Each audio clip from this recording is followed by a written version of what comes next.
Today we're going to look at a couple of 45 ACP revolvers manufactured from two different companies, and these were both designated the M1917 revolver or the DA double action.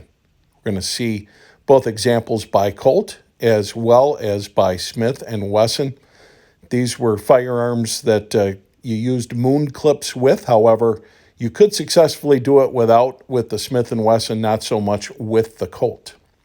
The outset of World War I, there was already an adaptation of the 1911 semi-auto 145 ACP, but with all the ammo they had, they needed more firearms that could shoot it. They went to both Colt, who was cranking out the 1911s, and Smith & Wesson, America's two leading revolver companies, and asked for their help in developing the M1917. Had to be able to fire that 45 ACP and had some other specifications as well. So the first one we're going to look at is the Smith & Wesson, and it's essentially an adaptation of the company's 44 hand ejector second model, but instead chambering it in 45 ACP. It's distinguishable from the Colt in that the cylinder has a double shoulder machine to it to permit the 45 ACP cartridges to headspace on the case mouth as they do in most pistols, and that's why it's easier to use in that scenario. The finish is a lot better on this one, although it looks like somebody wanted to scratch some initials or something in there, but it's a high blue finish like you are used to seeing in some of the later commercial Smith & Wessons. This particular example is fairly decent looking. I really like the knurling and so forth on the rod there. Here's some proof stamps and some other things along that line, which may be distinguishable for experts in the field. I'm not going to claim to be that.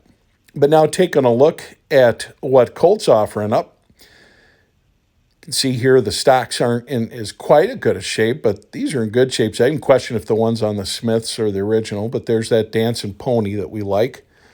And you can also see an ordnance mark, I believe, up there. There's one in the same exact location on the Smith. If you look at this, the machining is a lot more crude than the Smith.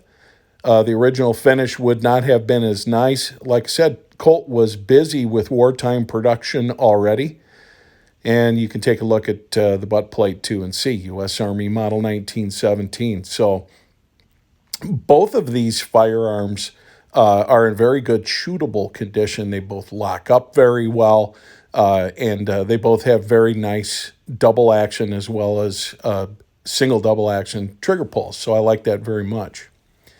You're also going to see here they both, on the underside of the barrel, have the U.S. property mark. The Colt is hidden a little bit by that rod, and the Smith is completely visible. But again, just looking a little bit more attention to detail on the machining quality and the finish on the Smith.